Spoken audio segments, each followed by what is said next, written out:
வந்து பேசிக் methods text us guardians இண்டஸ்ட்ரிக்ஸ் அது ரிமோவல் of people. நம்ம இறந்து போன முன்னோர்களோட ஆசியை எப்படி பெறுறது, ஆசீர்வாதத்தை எப்படி பெறுறது, அப்போது நம்ம முன்னோர்களோட தோஷங்கள் ஏதாவது சாபங்களோ தோஷங்களோ இருந்துச்சுன்னா அதை எப்படி நீக்கிறதுன்றதை பற்றி பேச போகிறாங்க. நினைக்கிறேன் அடுத்த மாதம் நம்மளுக்கு 3ஆம் தேதியிலேருந்து 9ஆம் தேதியிலேருந்து 23 9ஆம் தேதியிலேருந்து 23ஆம் தேதி வரைக்கும் நம்மளுக்கு மகாலய பக்ஷான்ற ஒரு 2 வாரத்துக்கு அந்த ரிச்சுவல் இருக்கும். பார்த்தீங்கன்னாக்கா அந்த வருஷத்துலேயே இந்த முக்கியமான மாதம் வந்து இந்த புரட்டாசி மாதத்தில் வர மகாலய பக்ஷா. இந்த மகாலய பக்ஷாவில் என்னென்ன செய்யணும், இந்த வழிபாடு எவ்வளோ முக்கியம், இது நம்மளோட சமுதாயத்தில் எப்படி தொலைஞ்சு போச்சு அப்படின்ட்டு நீங்கள் பார்ப்போம். ஓகே, எல்லாத்துக்கும் வந்து என்ன கேள்வினாக்கா இறந்து போன பிறகு அவங்க இருக்காங்களா இல்லையான்னு. ஏன்னா சில நம்பிக்கையில் வந்து என்ன சொல்கிறாங்கன்னா இறந்து போனாக்கா ஆத்மா இல்லை, ஆத்மான்னு ஒன்று இருக்காது, அது வந்து இயற்கையோடு சேர்ந்துடும் அப்படின்லாம் சொல்லியிருக்காங்க. அந்த மாதிரி வந்து உண்மையிலே இறந்து போன பிறகு நம்ம ஆத்மா என்ன செய்யணும்னு ஒரு முக்காசு தெரியாமல் இருக்குது. ஸோ இறந்து பிறகு என்ன நடக்கும் அப்படின்னு பார்த்தீங்கன்னாக்கா நம்ம இறந்தோடனே நம்ம உடம்பு வந்து பார்த்தீங்கன்னாக்கா 5 விதமான உடம்பாக இருக்கும். ஒன்று வந்து பார்த்தீங்கன்னா அன்னமய கோஷம், சோறு சாப்பிட்டு அன்னம் சாப்பிட்டு வளர்த்த உடம்பு அன்னமய கோஷம், இந்த சதை எலும்பு. அடுத்து வந்து பார்த்தீங்கன்னாக்கா பிராணமய கோஷா, மூச்சு சுவாசிக்கிறவங்க இந்த பிராணம் மூலியமாக ஒரு உடம்பு இருக்கும், இது பிராணமய கோஷா. அப்புறம் பார்த்தீங்கன்னாக்கா மனமய கோஷா, என்ன நம்ம நினச்சிருக்கோமோ நம்ம மனம் எப்படி இருக்கோ அதுக்கு தகுந்தாப்புல ஒரு உடம்பு இருக்கும். அடுத்து விக்னமய கோஷா, என்ன மாதிரி ஞானம் இருக்குதோ அதுக்கு தகுந்தாப்புல ஒரு உடம்பு இருக்கும். அப்புறம் பார்த்தீங்கன்னாக்கா ஆனந்தமய கோஷா, எந்த அளவுக்கு நீங்கள் பயம் இல்லாமல் சந்தோஷமாக இருக்கீங்களோ அதுக்கு ஒரு உடம்பு இருக்கும். இந்த மாதிரி 5 விதமான உடம்பு இருக்கும். இறந்தோடனே நம்ம ஆத்மா என்ன செய்யணும்னாக்கா இந்த 2 உடம்பையும் கழட்டி விட்டுரும். எந்த உடம்பை கழட்டி விட்டுரும்? இந்த அன்னமய கோஷாவையும் பிராணமய கோஷாவையும் கழட்டி விட்டுரும். கழட்டி விட்டுட்டு இந்த 3 உடம்போட உடம்பு விட்டு வெளியாகும். இந்த 3 உடம்போட எடுத்துட்டு வெளியாகும் போது இந்த உடம்பு எப்படி இருக்கும்னாக்கா நீங்கள் எப்படி இப்போ இந்த உடம்புல எப்படி இருக்கீங்க, எவ்வளோ வளர்த்திக்கு எவ்வளோ உருவம் இருக்குதோ அதே மாதிரி உடம்பு விட்டு வெளியாகினாலும் அப்படி தான் இருக்கும்.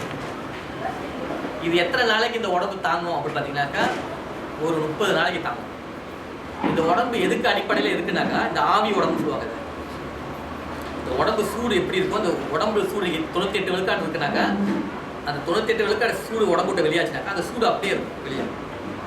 அதான் சமயத்தை பார்த்தீங்கன்னா நடந்து போனால் இன்னும் வந்து ஒரு சூடாக வந்து எனக்கு வசதி போன மாதிரி இருந்துச்சுனாங்களே அது ஒரு ஆவி பேருக்குன்னு அர்த்தம். ஓகே, இது உடம்புக்குள்ள இந்த சூடு எப்படி ஜெனரேட் பண்ணிச்சுனாக்கா உருவாச்சுனாக்கா சக்கரங்கள் மூலியமாக. சக்கரங்கள் சுத்த சுத்த சுத்த அந்த சக்கரங்கள்லேருந்து வெளியாக வரக்கூடிய அந்த சூட்டால் இந்த உடம்பு வந்துருக்கு. அது வந்து 30 நாளைக்கு தாங்கும் சக்கரம் இல்லாமல். 30 நாளைக்கு பிறகு அதான் அதுக்கு மேலே இந்த உடம்பு இல்லையா சக்கரங்கள் இல்லாமல் போச்சுல அந்த உடம்பு அதுக்கு மேலே சுருங்க ஆரம்பிக்கும், ஸ்ட்ரிங் பண்ண ஆரம்பிக்கும்.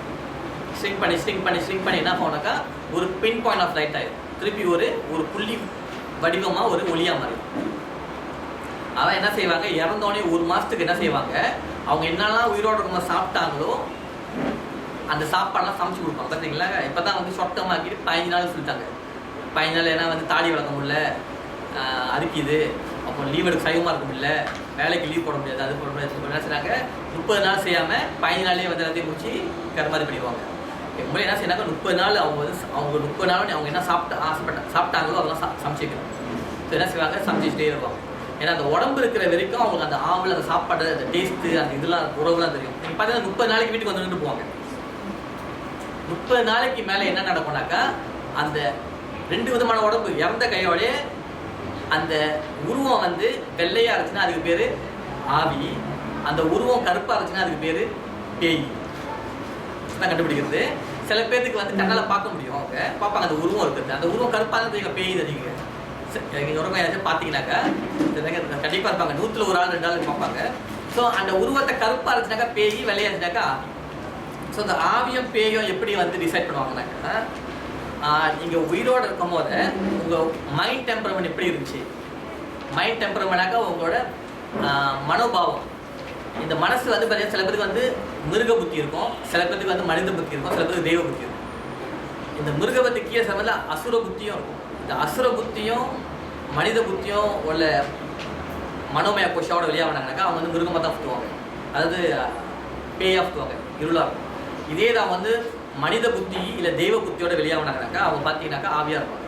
இப்படி தான் இதுக்குன்னு வந்து வேற மாதிரி கிளாஸிஃபை பண்ண முடியாது. இப்படி தான் இவங்க 30 நாளுக்கு பிறகு பார்த்தீங்கன்னா அவங்க வந்து ஸ்ட்ரிங் பண்ணி ஒரு பின் பாயிண்ட் ஆஃப் லைட் ஆயிடுவாங்க. பின் பாயிண்ட் ஆஃப் லைட்னா எப்படி, அணுக்கள் இருக்குல்ல, உடம்பு சுற்றி இருக்கிற அணுக்கள் மாதிரி அவங்க அணுக்கள் ஆயிடுவாங்க. ஆனால் அந்த அணுக்கு வந்து ஒரு ஒளி இருக்கும், ஒரு ஒளி இருக்கும். ஆனால் அந்த ஒளி இந்த கண்ணால் பார்க்க முடியாத ஒரு ஒளி. அந்த ஒரு ஒளி இருக்குது, அந்த ஒளி வந்து ரொம்ப சின்ன ஒளி. அந்த ஒளி கண்ணுக்கு தெரியாத ஒளி, இந்த கண்ணுக்கு தெரியாது, புலன்படாது. அந்த ஒளியை கூட சில பேருக்கு பார்க்கறதுக்கான சக்தி இருக்குது. எக்ஸ்ட்ரா சென்சரி பாயிண்ட்ஸ் இருந்துச்சுனாக்கா அவங்க கண்ணுக்கு வந்து சில பேர் எக்ஸ்ட்ரா சென்சரி ஹியரிங் இருக்கும். நீங்கள் பார்த்து சில பேர் வந்து அவங்க பேசுவாங்க காது பார்த்தீங்களா, அவங்க சென்சரை இந்த ஹியரிங் சென்சரி பாயிண்ட்ஸ் இருக்காங்க. சில பேர் போய் பார்ப்பாங்க சில விஷயத்தை, இங்கே ஒரு எக்ஸ்ட்ரா சென்சரி பாயிண்ட்ஸ் இருக்குது. அந்த மாதிரி சில பேருக்கு வாயில் பார்க்க சொல்லுவாங்க, பார்த்தீங்கன்னா படிக்குவாங்க சொல்லுவாங்க. அந்த மாதிரி ஒவ்வொரு ஆளுக்கு ஒரு இன்டெலிஜென்ட் இருக்கும். அந்த மாதிரி எக்ஸ்ட்ரா சென்சரி அந்த விஷன் இருந்துச்சுனாக்கா அவங்க இந்த ஆத்மாவோட பார்க்க முடியும். சரி, இந்த ஆத்மா இருக்கும்.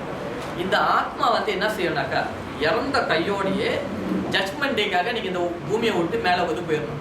இறந்த மறுகணமே நீங்கள் மேலோகத்துக்கு போயிடணும். மேலோகத்துக்கு போனீங்கன்னா என்ன செய்வாங்கனாக்கா அங்கே வந்து இப்போ நீங்கள் இங்கே பூமியில் என்னெல்லாம் செஞ்சீங்களோ அதுக்கெல்லாம் அங்கே வந்து ஜட்ஜ்மெண்ட் வரும்.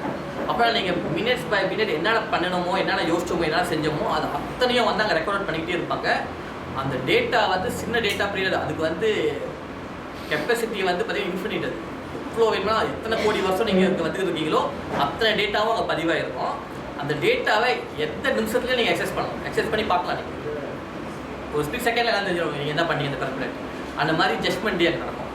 ஜட்ஜ்மெண்ட் டேல நடக்கும் போது என்ன நடக்கும்னாக்கா 2 விதமான தீர்ப்பு வரும். பாவங்கள் செஞ்சிருப்பாங்க, சில பேர் வந்து புண்ணியங்கள் செஞ்சிருப்பாங்க. அதான் ஆத்மா வந்து பிரிக்கப்படுவாங்க. பதித்தாத்மா, பாவாத்மா, புண்ணியாத்மா, மகாத்மா, தெய்வாத்மா அப்படின்னு பிரிக்கப்படுவாங்க. 5 ஆத்மாக்கள். இப்போ அங்கே மேலோகத்துக்கு போனோடனே அவங்கள பிரிச்சு கணக்குப்படுவாங்க. அவங்க ஜட்ஜ்மெண்ட் படி வந்து நீங்கள் பதித்தாத்மா, பாவாத்மா, புண்ணியாத்மா, மகாத்மா, தெய்வாத்மா பிரிக்கப்படுவாங்க. இதில் மெயினாக 2ஆக பிரிக்கப்படுவாங்கன்னு வச்சுங்களேன். என்ன பிரிக்கப்படுவாங்க, இந்த பதித்தாத்மா பாவாத்மாவா இருந்துச்சுன்னு வச்சுங்களேன், நீங்கள் வந்து பாவங்கள் பண்ணியிருக்கீங்க, இந்த பூமிக்கு திரும்பி வந்து பிறக்கணும்னு உங்களை அனுப்பி விடுவாங்க. ஒரு ரகம். அந்த ரகத்துலேயே பாவம் பண்ணவங்க ரகத்துலேயே சில பேர் வந்து பூமியில் கூட பிறக்க முடியாது. அவங்க போய் பாதாள உலகத்தில் போய் வாழ்றதுக்கு அனுப்பி விடுவாங்க. மனசில் பிறக்கும் கூட அவங்களுக்கு வழி இடம் கிடைக்காது. போய் பாதாளத்தில் பிறக்கணும்னு சொல்லிடுவாங்க.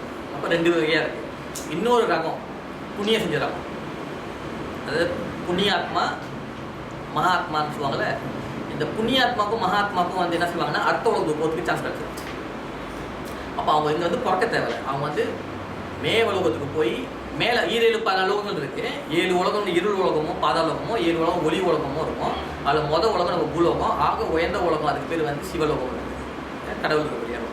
அப்போ மேலே இருக்கக்கூடிய இந்த பூலோகத்துக்கு மேலே இருக்கக்கூடிய இந்த 6 லோகங்களுக்கு எங்கேயாச்சும் போகிறதுக்கு உங்களுக்கு வாய்ப்பு கிடைக்கும். அவ்வளோ சில இன்னொரு ஆப்ஷன் இருக்கும். என்னன்னாக்கா நீங்கள் மேலோகத்தை போய் ஒளி உலகத்துக்கும் போகலாம். அதே சமயத்தில் நீங்கள் திருப்பி வந்து பூலோகத்தில் வந்து பிறந்து உங்கள் வம்ச வழியை வழிகாட்டியாக இருக்கலாம்னு உங்களை அனுப்பிடுவாங்க. இப்போ சில நீங்கள் சொல்லலாம், எனக்கு வந்து தேவலோகத்துக்கு நான் மேலோகத்துக்கு போல, நான் திருப்பி வந்து பூலோகத்தில் பிறக்க போகிறேன், பிறந்து ஞானத்தை கொடுத்து அவங்க வழிகாட்டியாக இருக்க போகிறேன் வம்ச வழிக்கு அப்படின்னு சொல்லிங்கனாக்கா உங்களுக்கு கொடுக்கும். ஸோ இந்த மாதிரி சில பேர் என்ன செய்வாங்க, தேவலோகத்துக்கு போயிடுவாங்க, இன்னொரு வருவோம், இங்கே வந்தாலும் வருவாங்க. இப்போ யாரெல்லாம் வந்து பாவம் செஞ்சு இங்கே வந்து பூமியில் பிறக்கிறாங்களோ அவங்க வந்து என்ன செய்வாங்கனாக்கா அவங்களுக்கு ஒரு தேர்ந்தெடுக்கணும். ஒரு குடும்பத்தை பிறக்கிறதுக்கு அவங்க போய் சும்மா எல்லா குடும்பத்தையும் பிறக்க முடியாது. அவங்க தேர்ந்தெடுக்கணும். எப்படி தேர்ந்தெடுக்கப்படுவாங்க அப்படின்னு பார்த்தீங்கன்னாக்கா, 1வது இப்போ இந்த பூமியில் வந்து பார்த்தீங்கன்னாக்கா 4 விதமான கிங்டம் இருக்கும், 4 விதமான வளர்ச்சி இருக்கணும். இந்த ஆத்மா பூமியில் வந்து வந்து செடியாக பிறக்கும், பிளான்ட் கிங்டமாக இருக்கும்.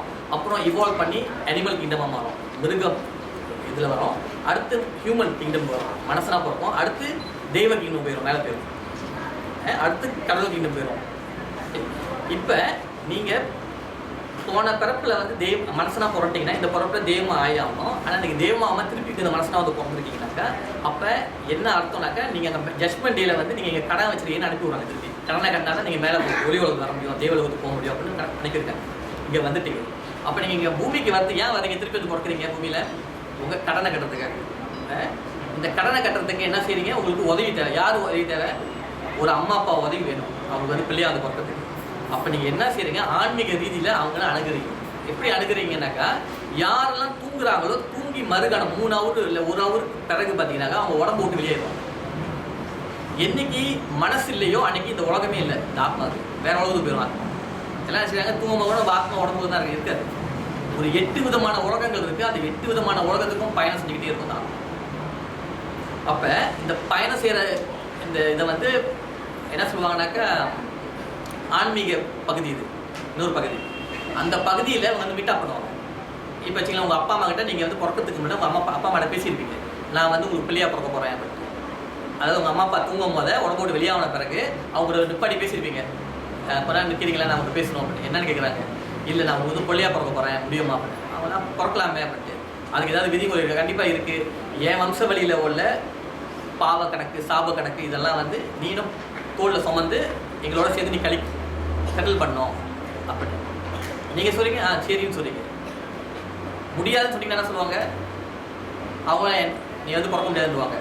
ஆனால் சரி முடியும், சரி நானும் வந்து உங்களுக்கு உதவி பண்ணுறேன், வம்ச வழியோட கடனை சாபத்தெல்லாம் கட்டுறேன்னாக்கா சரி விட்டுருவாங்க. அப்போ நீங்கள் வந்து அவங்க வந்து பிள்ளையாக பிறந்தீங்க. இப்போ பிள்ளையாக பிறந்த நோக்கம் என்னது? ஒன்று உங்கள் கடனை கட்ட வந்திருக்கீங்க, 2வது இந்த வம்ச வழியில் பிறந்தீங்களே இந்த வம்ச வழியோட சாபங்களையும் தோஷங்களையும் கட்டுறதுக்கும் வந்திருக்கீங்க. இந்த வம்ச வழி யாருனாக்கா உங்கள் முன்னோர்கள். உங்கள் தாத்தா பாட்டி யாராவது ஒரு மரத்தை அனாவசியமாக வெட்டியிருந்தாங்கனாக்கா அதுக்கு ஒரு சாபம். உங்கள் தாத்தா பாட்டி யாராவது ஒரு கிணத்து தண்ணி நல்லா தண்ணி சுரக்கிட்டே வந்துக்கிட்டே இருந்துச்சு, அந்த கிணத்தை மூடி அவ்வளோ ஒரு வீடை கட்டி வாழ்ந்தாங்கனாக்கா அது ஒரு சாபம். இந்த மாதிரி உங்கள் முன்னோர்களோட சாபம் 100கணக்கான சாபங்கள் இருக்கு. ஒரு மரத்தை வெட்ட முடியாத சாமணியமா, ஒரு கோயிலை உடைக்க முடியாது, ஒரு பாம்பு குத்த கூட உடைக்க முடியாது. இப்போ என்ன செய்வாங்கனாக்கா சில பேருக்கு வந்து கோவம் வரும், முன்னோர்கள் செஞ்ச சாபம் வந்து ஏன் என்ன வந்து சேரணும், நான் செய்யலையே அப்படின்னு. இப்போ சர்ப்ப சாபம்னு சொல்லுவாங்க பார்த்தீங்களா, பாம்பு நாகதோஷம்னுவாங்க, சர்ப்ப சாபம்னுவாங்க, சர்ப்ப தோஷம்னுவாங்க. இந்த சர்ப்ப தோஷம் எப்படி வரோம்னாக்கா, இந்த பாம்பு இருக்குல்ல, இது பார்த்தீங்கன்னா எப்போதுமே இருளில் இருக்கக்கூடிய ஒரு பிராணி. இது என்ன செய்யணாக்கா இருள்லேயே இருக்கும். அது ஏதாவது ஒரு பொருளை சாப்பிடணும்னா எப்படி சாப்பிடும், உயிரோட பிடிச்சி முழுங்கிடும். உயிரோட பிடிச்சி முழுங்கின அந்த தவளையோ இல்லை எலியோ அந்த மாதிரி வந்து உள்ளுக்கு போய் அது என்ன செய்யும், உள்ளுக்கு அதோட உடம்புக்குள்ள துடிச்சு சாகுதுல, அந்த துடிக்கக்கூடிய அந்த சாபங்கள் எல்லாம் வந்து அந்த பாம்பு வாங்கி துடிச்சு சாகுது. மற்றவங்களாம் என்ன செய்கிறாங்க, பொண்ணுக்கு அவ்வளோ சாப்பிட்றாங்க, உடம்புக்குள்ள சாபம் இருக்காது. ஆனால் இந்த பாம்புக்கு மட்டும் பார்த்தீங்கன்னா அது உடம்பே எல்லாம் சாபமாக இருக்கும். எத்தனையோ தவக்கலையோட சாபம், எத்தனையோ எலியோட சாபங்கள்லாம் வாங்கி வச்சுருக்கோம். யாராவது உங்கள் தாத்தாவோ பாட்டியோ யாராவது வந்து வீட்டுக்குள்ளே பாம்பு புதுச்சுன்னா அதை அடித்து கொண்டாங்கனாக்கா அது உடம்புல வாங்கின சாபத்தெல்லாம் வந்து அடித்தவங்க பெற்று தள்ளிவிட்டு போயிடும். இந்த சாபம் வம்ச வழியாக வரும். இதை நீங்கள் யாராவது குடும்பத்தை அந்த மாதிரி குடும்பத்தை பார்த்தீங்கன்னாக்கா அந்த பாம்போட சாபத்தையும் நீங்கள் தான் நிற்கணும். அடித்தது வேணுமா உங்கள் தாத்தாவாக இருக்கலாம், ஆனால் நீங்கள் அந்த குடும்பத்தில் தேர்ந்தெடுத்து போனதுனால அந்த குடும்பத்துக்காக நீங்கள் அதை செஞ்சே ஆகும். இதுதான் உங்களுக்கு ஒரு ஒப்பந்தம், உங்களுக்கு அந்த குடும்பத்துக்கு அந்த வம்ச வழி. 2வது அந்த பாம்புகளில் பார்த்தீங்கன்னா 100ல் ஒரு 5 பாம்பு பார்த்தீங்கன்னா தெய்வ பாம்பாக இருக்கும். அதாவது தெய்வங்கள் வந்து பார்த்தீங்கன்னா பாம்பாக வந்து பிறப்பாங்க. இந்த 100ல் 5 பாம்பு மட்டும் பார்த்தீங்கன்னாக்கா புத்தை தேர்ந்தெடுக்கும். எல்லா புத்துலையும் போய் குடியிருக்காது. என்ன மாதிரி புத்தில் தேர்ந்தெடுக்கும் பார்த்தீங்கன்னாக்கா இந்த கரையான் தான் வந்து பார்த்தீங்கன்னா இந்த புத்து உருவாக்கும்.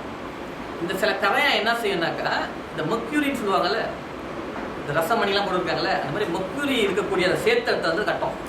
அந்த மாதிரி மெர்க்குரி இருக்கக்கூடிய சேர்த்துல கட்டின அந்த புத்து வந்து ஒரு கோயிலுக்கு சமம்.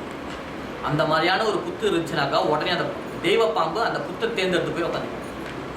அந்த புத்து வந்து ஒரு கோயில், இந்த கோயில் எப்படி வந்து சிற்ப சாஸ்திரப்படி வந்து லட்சக்கணக்கில் செலவு பண்ணுறாங்களே, இந்த கோயிலோட சக்தியும் அந்த சின்னோண்டு புத்தலோட சக்தியும் ஒரே சக்தி. அதாவது சிவனை வழிபாடு பண்ணுறதுனாக்க என்ன செய்வாங்கனாக்கா இந்த பிராஸை பாய்க்க சொல்லுவாங்க, தங்கத்தை பாய்க்க சொல்லுவாங்க, வெள்ளியை பாய்க்க சொல்லுவாங்க. சிவனோட வழிபாட்டிலேயே மிக உயர்ந்த வழிபாடு என்னன்னா, இந்த சிவனோட வழிபாட்டிலேயே உயர்ந்த வழிபாடு என்ன சொல்லுவாங்கனாக்கா, நீங்கள் தங்கத்தில் சிலை செஞ்சுருக்கலாம், எல்லாம் செஞ்சுருக்கலாம், ஆனால் தங்கத்தில் இந்த கொப்பு அதாவது செம்புன்றாங்களே, இந்த செம்பை மட்டும் அங்கே வைக்கானாங்க அங்கே தெய்வம் நடமாட்ட விட்டாது. அந்த சிலையை தெய்வம் வராது.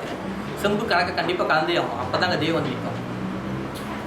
அதே மாதிரி சிவனை கும்பிடுறதுக்கு கொப்பை வேணும்னு சொல்லுவாங்க, செம்பு வேணும்னு சொல்லுவாங்க.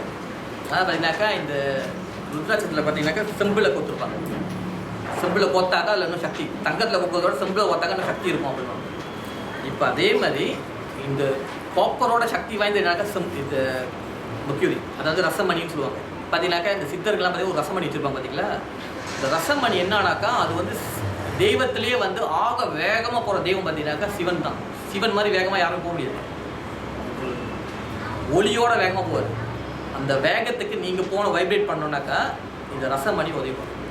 அப்போ இந்த ரசமணி அடிப்படையில் கட்டின அந்த புத்தை தேர்ந்தெடுத்து அந்த பாம்பு போயிருக்கும். அந்த புத்து ஒரு கோயிலுக்கு சமமாக சக்தியாக இருக்கும், நடமாட சக்தியாக இருக்கும். அந்த மாதிரி ஒரு புத்து இருந்துச்சுனாக்கா ஒரு 20 கிலோமீட்டர் ரேடியஸ்க்கு அந்த இடமே வந்து ஒரு புண்ணிய ஸ்தலமாக இருக்கும். அவ்வளோ பவர்ஃபுல்லான ஒட்டெக்ஸாக மாறிடும். அப்போ இந்த மாதிரியான ஒரு பாம்பு தேர்ந்தெடுத்து அந்த புத்தில் இருக்குது.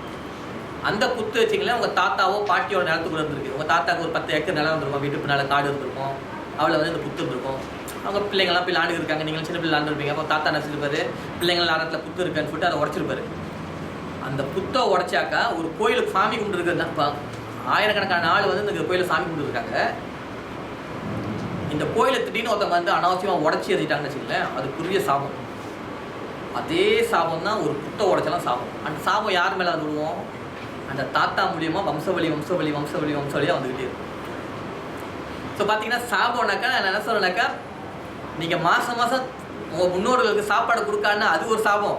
இது வந்து உங்கள் செஞ்ச அந்த தவறுகள் இருக்குல்ல, அது உங்கள் டிஎன்ஏ வழியாக வந்துக்கிட்டே இருக்கும். அப்போ இந்த சாபத்தெல்லாம் ஏற்றுக்கிட்டு தான், அந்த தோஷங்கள்லாம் ஏற்றுக்கிட்டு தான் நீங்கள் வந்து பிறந்திருக்கீங்க. அப்படின்னா இந்த மனிதராக பிறண்டோம்னாக்கா நம்மளுக்கு 2 விதமான கடமை இருக்குது. ஒன்று, நம்ம இங்கே உள்ள கடனை கட்டுறது, தர்மத்தை கட்டுறது, தர்மம் செய்யணும். அது 2வது, நம்ம முன்னோர்களோட சாபத்தை நோக்கி தோஷங்களை நீக்கி நம்ம முன்னோர்களை மேலோகத்தை கொண்டு போகிறது. யாரெல்லாம் முன்னோர்கள் தாத்தா பாட்டிங்க வந்து பாதாளத்தில் போய் மாட்டிக்கிட்டு இருக்காங்களோ அவங்களெல்லாம் அங்கேருந்து காப்பாற்றி ஒளி உலகத்துக்கு மேலோகத்துக்கு சென்று திருப்பி வந்து மனசை வந்து பிறக்கிறதுக்கோ இன்னும் தேவலோகத்துக்கு போகிறதுக்கோ நீங்கள் வந்து உதவி பண்ணுறீங்க. இந்த 2ம் கண்டிப்பாக செஞ்சே ஆகும். அப்போ இறந்த பிறகு என்னென்ன நடக்குதுன்னா இதுதான் நடக்குது. அப்போ நம்ம இங்கே எப்படி வந்தோன்னா இதுக்கு அடிப்படையில் தான் வந்திருக்கோம். இது 2 லோ. இது பூமிக்கு வந்தால் ஒன்று, உங்கள் தர்மத்தை கட்டியே ஆகணும். உங்கள் வருமானத்தையும் ஒரு 10 விழுக்காடு ஒதுக்கி உங்கள் தர்மத்தை செஞ்சே ஆகணும். இன்னொன்று, உங்கள் முன்னோர்கள் வழிபாடு செஞ்சே ஆகணும். இது 2ம் செய்யாமல் வாழ்க்கை முழுமையாகாது, கம்ப்ளீட் ஆகாது. ஓகே, இந்த முன்னோர்கள் வழிபாடு யாரெல்லாம் செய்கிறாங்க? நீங்கள் மலேசியாவில் சீனர்களை பார்க்கலாம். மாதம் அங்கங்கே பேப்பர் வச்சுருப்பாங்க, சாப்பாடு வைப்பாங்க. இந்தியாவில் பார்த்தீங்கன்னாக்கா இந்த ஐயருங்க வந்து என்ன செய்வாங்க, இந்த எள்ளும் தண்ணியும் வச்சு தர்ப்பணம் பண்ணியிருப்பாங்க. அப்போ சில நேரத்தில் என்ன செய்வாங்க, காகத்துக்கு சாதம், எள் சாதம் வச்சு வாழையில வச்சு காகத்துக்கு வைப்பாங்க. இதெல்லாம் பார்த்துக்கிட்டு இருப்பீங்க. இன்றைக்கி வந்து நம்ம சமுதாயத்தில் என்ன ஆச்சுனாக்கா, இந்தியர்கள்ட்ட வந்து இந்த முன்னோர்கள் வழிபாடு, அதாவது தர்ப்பணன்ற வழிபாடு வந்து இல்லாமல் போச்சு. ஒரு 7 வருஷத்துக்கு 6 வருஷத்துக்கு முன்னே வந்து நம்ம முத வந்து ஒரு பப்ளிக் டாக் செஞ்சு வச்சிருந்தோம். இந்த சோமாரகத்தில் ஒரு டாக் வச்சுருந்தோம். அந்த டாக்கோட தலைப்பு வந்து இந்த அன்செஸ்டர் ரிச்சுவல் பற்றி தான், அதாவது முன்னோர்கள் வழிபாடு பற்றி அப்படின்னா. அப்போ எல்லாம் ரொம்ப ஆச்சரியமாக கேட்டாங்க, இந்த முன்னோர்கள் வழிபாடு ரொம்ப முக்கியமாக? எத்தனையோ வழிபாடு முறைகள் இருக்குது, குண்டலி சக்தி எழுப்புற வழிபாடு இருக்குது, மந்திர டிக்ஷை இருக்குது, என்னென்னமோ அதெல்லாம் விட்டுட்டு முன்னோர்கள் வழிபாடை போய் கும்பிட்டு என்ன பண்ண போகிறாங்க? அந்த அளவுக்கு வந்து ரொம்ப மோசமாக இருந்தாங்க. அதை பற்றி முன்னோர்கள் வழிபாடுனா என்னன்னு தெரியாமல் இருந்தாங்க. இப்போ இதே ராமலிங்கேஸ்வரர் கோயிலில் வந்து 5-6 வருஷத்துக்கு முன்னே நீங்கள் ஆடி மாதம் தர்ப்பணத்துக்கு, தை மாதம் தர்ப்பணத்துக்கு, புரட்டாசி மாதம் தர்ப்பணத்துக்கு கொஞ்சம் ஆள் இருப்பாங்க, ஒரு 50 பேர் இருப்பாங்க, 100 பேர் பார்ப்பீங்க. ஆனால் இந்த ஆடி மாதம் தை மாதம் பார்த்தீங்கன்னா ஒரு 50 பேர் இருப்பாங்க, அவ்வளோதான். ஆனால் இன்றைக்கி பார்த்தீங்கன்னா 1000 பேர்கிட்ட வராங்க. என்ன காரணம்னாக்கா, அப்போ வந்து இந்த விழிப்புணர்வே இல்லாமல் இருந்துச்சு. இந்த 5 வருஷத்தில் நிறையா விழிப்புணர்வு வந்திருக்கு. ஸோ அது ரொம்ப பாராட்டணும். ஆனால் இது பத்தாது, இன்னும் நிறையா செய்யணும். ஏன்னாக்கா மற்ற சீனர்களாக இருக்கலாம், இவங்கெல்லாம் பார்த்தீங்கன்னாக்கா வம்சவழியாக வந்து தர்ப்பணம் செஞ்சு அவங்களுக்கு இந்த பித்ருக்கள் சாபங்கள்னு இல்லாமல் இருந்துச்சு. அவங்க இல்லை, அறவே இல்லை, ரொம்ப குறவாக இருக்கும். ஆனால் நமக்கு நிறையா சேர்ந்து போயிருக்கு. அது 1 வருஷத்துலேயோ 1 மாதத்துலேயோ இல்லை 10 வருஷத்துலேயோ முடியாது. அதை நம்ம செஞ்சு, நம்ம பிள்ளைங்க செஞ்சு, நம்ம பேர பிள்ளைங்க செஞ்சு அப்படி வழியாக கொண்டு போகணும். அது எப்படி கொண்டு போகணும்? இப்போ என்ன செய்கிறாங்கனாக்கா, தர்ப்பணம் என்ன செய்கிறீங்க உங்கள் தாத்தா பாட்டிக்கு, நம்ம தாத்தா பாட்டிக்கு என்ன செய்யணும் அப்படின்ட்டு நம்ம தாத்தா பாட்டி செய்யாதாங்க, நம்ம பிள்ளை நம்மளும் செய்யாது கண்டிப்பாக. அப்படின்னாக்கா நம்ம இதுக்கு எவ்வளோ முக்கியத்துவம் கொடுத்து நம்ம எவ்வளோ செய்கிறோமோ அதை பார்த்து நம்ம பிள்ளைங்க செய்வாங்க, அதுக்கு பிள்ளைங்க செய்வாங்க. அப்போ நம்மளே நம்மளை காப்பாற்றிக்கும். ஒரு காலகட்டத்தில் நம்ம மேலேயோ இல்லை கீழே எங்கே மாட்டியிருந்தோம்னாக்கா நம்ம சங்கதிகளே வந்து இதோட முக்கியத்துவத்தை பற்றி செஞ்சுக்கிட்டு இருப்பாங்க. ஸோ இதுதான் தர்ப்பண வெளிப்பாட்டு. ஓகே, தர்ப்பணம் செய்யும் போது இதை எப்படி தர்ப்பணம் செய்யணும், எப்பெல்லாம் தர்ப்பணம் செய்யணும், தர்ப்பணம் செய்கிற முறைகள் என்ன, எங்கே தர்ப்பணம் செய்யும்போது என்னென்ன தவறுகள் செய்வோம், எப்படி முறையாக தர்ப்பணம் செய்கிறது, தர்ப்பணம் செய்கிறது எங்கே செய்யலாம், வீட்டில் செய்யலாமா, கோயிலில் தான் செய்யணுமா, கடற்கரை ஓட்டலாம் செய்யணுமா, ஆற்று ஓட்டத்தில் செய்யணுமா, அப்புறம் வந்து தர்ப்பணம் செஞ்சாக்கா யார் செய்யணும், பெண்கள் செய்யலாமா, நான் வந்து மூத்த பிள்ளையோட கடைசி பிள்ளையோட நடுவு பிள்ளை நான் செய்யலாமா, எந்த நேரத்தில் செய்யணும், காலைல செய்யணுமா மத்தியானம் செய்யணுமா, சில பேர் காலைல செய்யணுன்றாங்க, சில பேர் மத்தியானம் செய்யணுன்றாங்க. அப்போ பெண்களுக்கு வந்து வெள்ளை எள்ளு செய்கிறாங்க, சில சமயத்தில் வந்து எல்லே பாயக்கூடாதுன்ட்டு தானம் மட்டும் பண்ண சொல்கிறாங்க. இப்போ இந்த முறைகள்லாம் கேட்டுருக்காங்க. இப்போ நாங்கள் என்ன செஞ்சோம்னாக்கா, இந்த ஒரு 5-6 வருஷமாக வந்து தென்னிந்தியாவில் இந்த ராமேஸ்வரத்துலேருந்து இமயமலை வரைக்கும் போய் பார்த்து வந்தோம்.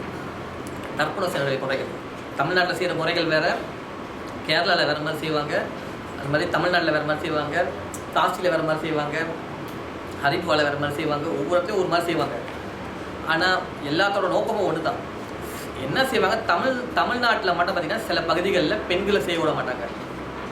இப்போ இந்த மலேசியாவில் வந்து தமிழ்நாட்டிலேருந்து அந்த ஐயருங்க இருக்கிறனால என்ன செய்வாங்க, பெண்கள் செய்யக்கூடாதுன்னு ஒரு காலகட்டத்தில் எல்லாம் நிப்பாட்டிச்சிருந்தாங்க. இந்த பெண்கள் செய்யலான்னு சொல்லி நாங்கள் போடுற ஆர்டிகல்லாம் பார்த்தீங்கன்னா பொம்பளை படம் தான், பெண்கள் வந்து தர்ப்பணம் செய்யறது தான் போட்டுருக்கோம் உடம்பு. ஏன்னா அந்த கொன்சே மாதம் இப்போ என்ன நடக்குதுனாக்கா, இப்போ கேரளா வந்து 2 கோயில் போடினாக்கா அவங்களே ஆட்டோமேட்டிக்காக வெள்ளையில் வச்சுருக்காங்க, பெண்கள் வெள்ளையில் செய்யணும். முன்னா பெண்களே உட்காரக்கூடாதுன்னு வெட்டி வச்சுருவாங்க. ஸோ இந்த கான்செப்ட்லாம் மாற்றணும். இதை மாற்றணும்னு நமக்கு மாற்றலை, நம்ம அடுத்த சங்கதிகளை மாற்றணும். அடுத்த சங்கதிகளை செய்யும் போது நமக்கு வந்து சேரும். ஸோ பார்த்தா வாழடி வாழையே செஞ்சுட்டே வருவோம். ஸோ நம்ம என்ன செய்ய போகிறோம், இந்த தர்ப்பண முறைகளை பற்றி ஒன்று கலக்க போகிறோம். இந்த மகாலய பக்ஷானா என்ன அது அப்படின்னு பார்த்தீங்கன்னாக்கா, இது வரைக்கும் நீங்கள் வந்து தர்ப்பணம் செய்யாமல் இருந்தீங்கன்னாக்கா உங்களுக்கு சாபங்கள் என்று தீரும்.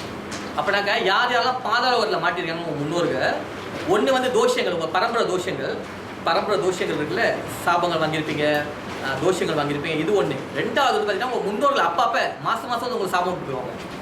எப்படி சாபம் விடுவாங்க பார்த்தீங்கன்னா, அது வந்து அப்பப்போ ரெகுலர் பேசிஸில் வந்து அவங்க சாபம் போயிடுவாங்க. ஏன் சாபம் விடுறாங்கனாக்கா, நம்மளுக்கு வந்து இங்கே 1 மாதம்னாக்கா இந்த பாதாளோகத்தில் வந்து 1 நாள் தான் இருக்கும். அப்போ அமாவாசை ஆச்சுனாக்கா அவங்களுக்கு 1 நாள் முடிஞ்சிருச்சுன்னு அர்த்தம். அவங்க சாப்பிட அங்கே வருவாங்க பூமிக்கு. இங்கே வந்த நேரத்தில் அவங்க வந்து சாப்பாடு நீங்கள் கொடுக்கணும். அவங்களுக்கு சாப்பாடு என்னன்னாக்கா எள்ளு தான் அவங்களுக்கு சாப்பாடு. இந்த எள்ளை குட்டிங்கன்னா அவங்க சாப்பிட்டு போயிடுவாங்க. இந்த எள்ளை சாப்பிட அவங்க என்ன செய்வாங்கனாக்கா, உங்கள்கிட்ட இருக்கிற அந்த பந்தம் வந்து உங்களுக்கு குறையும். 1 மாதத்தே அந்த பந்தங்கள்லாம் குறைய ஆரம்பிச்சிடும். அதாவது 1 மாதத்துலேருந்து 1 வருஷம் வரைக்கும் நீங்கள் பிள்ளை, அவங்க அப்பா, அவங்க அம்மா, தாத்தா, அந்த பந்தம் குறைஞ்சிக்கிட்டே வரும். இங்கே இருக்கும் போது தான் அவங்க அப்பான்னு உங்களுக்கு தெரியும். உடம்பு விட்டு வெளியாடுற ஒரு காலகட்டத்தில் இந்த மாதிரி லட்சக்கணக்கான அப்பா அந்த பூமியில் இருக்காங்க உங்களுக்கு தெரியும். பல லட்சக்கணக்கான பிறப்படுத்திட்டு இருக்கீங்க, அது மாதிரி லட்சக்கணக்கான அப்பாங்க இங்கே இருக்காங்க உங்களுக்கு தெரியும். அப்போ இந்த அப்பான்ற அந்த போண்டேஜ் குறைஞ்சிக்கிட்டே போகும். ஆனால் கடன்ற பந்தம் வந்துடும். இந்த பிள்ளை எனக்கு செஞ்சே ஆகணும் அப்படின்ற ஒரு பந்தம் இருக்கும். ஏன்னா நான் கட்டின வீட்டில் தான் இருக்குது, நான் சம்பாரிச்ச பணத்தில் தான் வாழ்ந்துருக்கேன், அந்த மாதிரி ஒரு பந்தம் இருக்கும். நீங்கள் இந்த எள்ளை வந்து, ஏன்னா நமக்கு வந்து காசு தான் நாணயம், அவங்களுக்கு நாணயம் காசு இல்லை, அந்த எள்ளு தான் நாணயம். இந்த அவங்க எவ்வளோ சொத்து வச்சுட்டு போனாலும் நீங்கள் வந்து மாதம் எள்ளு கொடுத்துக்கிட்டு இருந்தீங்கன்னாக்கா அவங்க காசை கன்வெர்ட் பண்ணிப்பாங்க. அப்போ ஒரு காலகட்டத்தில் பார்த்தீங்கன்னாக்கா அவங்களும் கடன் இல்லாமல் போயிடும், உங்கள் தேடி வரமாட்டாங்க. என்றைக்கு உங்கள் தேடத்தை நிப்பாட்டாங்க, ஐயோ பாவம் அவங்க தேடி நிப்பாட அவங்க எங்கே போவாங்க, என்றைக்கு அவங்க ஏன் தேடி வராங்கன்னாங்க அங்கே மாட்டிக்கிற வரைக்கும் வருவாங்க. என்றைக்கு கடன் தந்துருச்சோ இன்னொரு உலகத்துக்கு போயிடுவாங்க, மேலோகத்துக்கு போயிடுவாங்க. அவங்க பணம் அந்த கருப்பில் சேர்த்து பணம் ஒரு அளவுக்கு வந்துச்சுன்னா சக்தி வந்துச்சுன்னு இருக்கும். இங்கே வந்து சக்தினாக்கா என்ன சக்தி, பணம் தானே சக்தி. பணம் வந்தால் பார்த்தா தோல் தரலாம் நெஞ்சில் நிறுத்திக்குவாங்க, பணம் இல்லைனா கொஞ்சம் அடக்கி வச்சுப்பாங்க, அப்படியே இருப்பாங்க, பேச்சு கூட கொஞ்சம் குறைவாக தான். அப்படின்னா பணம் தாங்க சக்தி. அவங்க பாதாளோகத்தில் இந்த எள்ளு தான் சக்தி. ஸோ அந்த எள்ளு வர நீங்கள் கொடுக்க அவங்க போய் சேகரிக்க ஒரு காலகட்டத்தில் அவங்க சக்தி வந்துச்சுனாக்கா, அந்த சக்தியை எடுத்துக்கிட்டு அவங்க ஒளி உலகத்துக்கு போய் சேர்ந்துட்டாங்கனாக்கா அடுத்த மனுஷனாக வந்து பிறக்க முடியும். திருப்பி இந்த சூழலில் வந்துடுவாங்க, அவங்க தேவலோகத்துக்கு போகிறதுக்கு வழி இருக்கும். ஸோ இந்த தில்ல ஹோமம் செய்யணும். இதை எப்படி செய்யணும், மாதம் நீங்கள் செய்யணும். அப்போ ஆடி மாதம், தை மாதம், புரட்டாசி மாதம் செய்யணும். இதை எப்படி செய்யணும்னு மட்டும் பார்த்துட்டு போவோம்.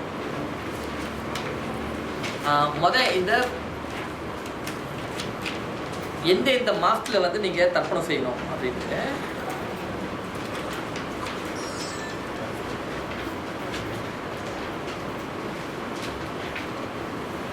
ஓகே. நீங்கள் முக்கியமாக எந்தெந்த மாதத்தில் நீங்கள் தர்ப்பணம் செய்யணும் அப்படின்னு பார்த்தீங்கன்னாக்கா, ஆடி மாதம், தை மாதம், புரட்டாசி மாதம். ஆடி மாதம் அமாவாசைக்கு நீங்கள் செய்யணும், கோயிலில் போய் செய்யணும். ஆடி மாதம் அமாவாசைக்கு கோயிலில் போய் செய்யணும். தை மாதம் அமாவாசைக்கு கோயிலில் போய் செய்யணும். புரட்டாசி மாதம் அமாவாசையில் மட்டும் வந்து நீங்கள் என்ன செய்யணுனாக்கா, புரட்டாசி மாதம் அமாவாசைக்கு முன்ன 14 நாள் வீட்டிலேயே செஞ்சுட்டு 15ஆவது நாளில் போய் கோயிலில் செய்யணும். அப்படின்னா மற்ற அமாவாசை, ஆடி அமாவாசை, தை மாதம் அமாவாசையில் வந்து கோயிலில் மட்டும் ஒரு கதை போய் செய்வீங்க. ஆனால் புரட்டாசி மட்டும் 15 நாள் செய்யணும். ஏன்னா அந்த 15 நாளாக அவங்க இருப்பாங்க, வசூல்வாங்க பண்ண வந்திருப்பாங்க. ஆனால் இந்த 15 நாளில் மட்டும் அவங்க என்ன செய்வாங்கனாக்கா வசூல் மட்டும் பண்ண வரல, உங்களுக்கு ஆசீர்வாதம் பண்ணவும் வந்திருக்காங்க. என்னென்ன ஆசீர்வாதம் பண்ண வந்திருக்காங்கனாக்கா நாங்கள் சொல்கிறோம், நீங்கள் எழுதிங்க. நீங்கள் அதாவது புரட்டாசி மாதம் அமாவாசைக்கு முன்ன வர பௌர்ணமி இருக்குல்ல, அப்படின்னாக்கா எப்போ பௌர்ணமி வருது? திங்கக்கிழமை. திங்கக்கிழமை முடிஞ்சு மறுநாளே ஆரம்பிச்சிருதா? மாலை பட்சம் ஆரம்பிச்சிருதுல, அப்போ செவ்வாய்க்கிழமை ஆரம்பிக்குது. அப்படின்னா வர செவ்வாய்க்கிழமை, வர டியூஸ்டே என்ன கிழமை வருது? இந்த 9ஆம் தேதி மட்டும் நீங்கள் தர்ப்பணம் பண்ணிட்டீங்கன்னா உங்கள் முன்னோர்களுக்கு, உங்களுக்கு வந்து என்ன செய்வாங்க, வெல்த்தை கொடுக்குறது, காசு பணம் கொடுக்குறது, உங்களுக்கு ஆசை கொடுப்பாங்க, ஆசீர்வாதம் பண்ணுவாங்க. காசு பணம் வந்துடும். அந்த மொதல் திதியை மட்டும் விட்டுறாதீங்க, பயங்கரமான முக்கியமான திதி. இந்த மொதல் திதியும் கடைசி திதியும் வந்து பயங்கர பவரான திதி. மொதல் திதியை விட்டுறாதீங்க, செவ்வாய்க்கிழமை இதை செஞ்சுருங்க. இந்தியாவில் என்ன செய்வாங்க, அந்த மொதல் நாளே லீவ் போட்டு போய் செய்வாங்க ஐயர் வச்சு. நான் ஐயர் வச்சு எல்லாம் பிரச்சனை, நீங்கள் வீட்டில் செய்யணும் பிரச்சனை. 2ஆவது நாள் தர்ப்பணம் பண்ணிங்க, அதாவது புதன்கிழமை தர்ப்பணம் பண்ணிங்கனாக்கா உங்களுக்கு நல்ல சங்கதிகள் வந்து சேருவாங்க. அதாவது உங்கள் வம்ச வழி விருத்தி ஆகும். பிள்ளைங்க வந்து மனம் போல் இருப்பாங்க, நல்ல ஆரோக்கியமான பிள்ளைங்க, அறிவான பிள்ளைங்க, உங்கள் மனம் போல் வந்து அமைவாங்க அந்த பிள்ளைங்க. சில பிள்ளைங்க வந்து கட்டுக்கோப்புக்கு மீறி இருக்காங்கல்ல, அவங்களாம் வந்து உங்கள் கட்டுப்பாடு வந்துடுவாங்க. இது 2ஆவது நாள் தர்ப்பணம். தர்ப்பணம் செய்யும் போது உங்களோட பிள்ளைங்கள்லாம் நல்லா இருக்கணும், ஃபுல் பேச்சு கட்டு நடக்கணும், மனம் போல் வரணும் அப்படின்னு நினச்சிங்கனாக்கா வந்துடுவாங்க. 3ஆவது நாள் பார்த்தீங்கன்னாக்கா லாபகரமாக, இப்போ நீங்கள் தொழில் செஞ்சாலும் சரி, வியாபாரம் செஞ்சாலும் சரி, ப்ராஸ்பரிட்டி லாபகரமாக மங்களகரமாக இருக்கிறதுக்கு ஆசீர்வாதம் பண்ணுவாங்க. 4ஆவது நாள், அதாவது செவ்வாய், புதன், வியாழன், வெள்ளி, 4ஆவது நாள் வெள்ளிக்கிழமை நீங்கள் செஞ்சீங்கன்னாக்கா உங்களுக்கு வந்து என்ன செய்வாங்க, உங்கள் எதிரிகளை எதிர்நோக்கிற சக்தியை உங்களுக்கு கொடுப்பாங்க. அதான் ரொம்ப முக்கியமானது. அப்புறம் 5ஆவது நாள் சனிக்கிழமை வந்துருச்சு. சனிக்கிழமை என்ன செய்வாங்கன்னாக்கா ஓவரால் ப்ராஸ்பரிட்டி, குடும்பத்தையும் சரி, தொழிலையும் சரி, உறவுகளையும் சரி, எல்லா ப்ராஸ்பரிட்டியும் உங்களுக்கு கொடுப்பாங்க, ஓவரால் ப்ராஸ்பரிட்டி. 6ஆவது ஞாயிற்றுக்கிழமை நீங்கள் தர்ப்பணம் பண்ணிங்கனாக்கா உங்களுக்கு வந்து புகழை கொடுப்பாங்க, பேரும் புகழும் கொடுப்பாங்க, ஃபேம் கொடுப்பாங்க, நல்ல ரெப்யூட்டேஷன், நல்ல ஃபேம் கொடுப்பாங்க. 7ஆவது நாள் உங்களுக்கு வந்து என்ன செய்வாங்க, அதாவது ஆன்மீக சக்திகளை கொடுப்பாங்க, ஒரு டிவைன் ஸ்ட்ரென்த்தை கொடுப்பாங்க, ஆன்மீக சக்தியை கொடுப்பாங்க. 7ஆவது நாள், அதாவது திங்கக்கிழமை வந்துருச்சா. அப்புறம் அடுத்து 8ஆவது நாள் வந்து செவ்வாய்க்கிழமை வச்சு, அப்போ என்ன கொடுப்பாங்க, உங்களுக்கு அறிவை கொடுப்பாங்க, இன்டெலிஜென்ட் கொடுப்பாங்க.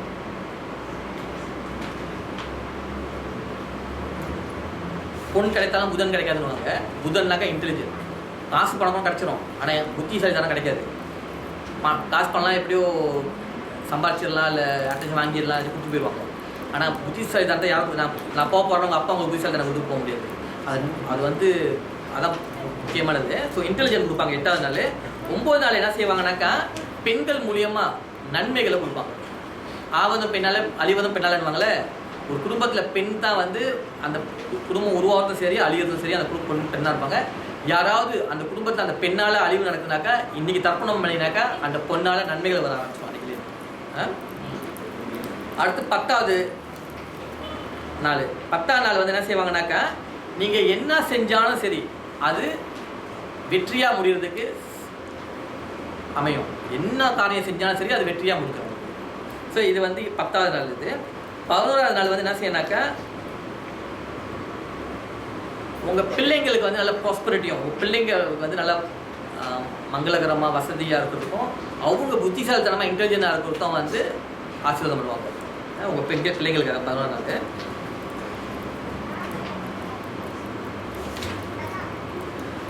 12ஆவது நாள் திருப்பி பிள்ளைங்களுக்காக ஆசீர்வாதம் பண்ணுவாங்க. அதே மாதிரி பிள்ளைங்களுக்கு நல்ல கல்வியும் கொடுப்பாங்க, அதுக்கு அந்த ஆசீர்வாதம் கொடுப்பாங்க. இந்த 13ஆவது நாளும் 14 நாளும் என்ன செய்வாங்கனாக்கா, உங்களுக்கு வாகனங்கள் வசதிகள் எல்லாம் நல்லா கொடுப்பாங்க, மனம் போல வாகன வசதிகளை கொடுப்பாங்க. அடுத்து வந்து பார்த்தீங்கன்னாக்கா உங்களுக்கு மன அமைதியும் உங்களோட நீண்ட ஆயுளை கொடுப்பாங்க, லாஞ்சிவிட்டி. 15ஆவது நாள், இந்த 15ஆவது நாள் பார்த்தீங்கன்னாக்கா உங்கள் முன்னோர்கள் இறந்து போன முன்னோர்கள்லாம் இந்த 15ஆவது நாளில் என்ன செய்வாங்கன்னா அவங்க வந்து தெய்வத்துக்கு சமமாக இருப்பாங்க, சக்தி. அப்படின்னா உடம்புல வாழும் போது அவங்க சாதாரண மனசுனா வாழ்ந்துருந்தாங்க.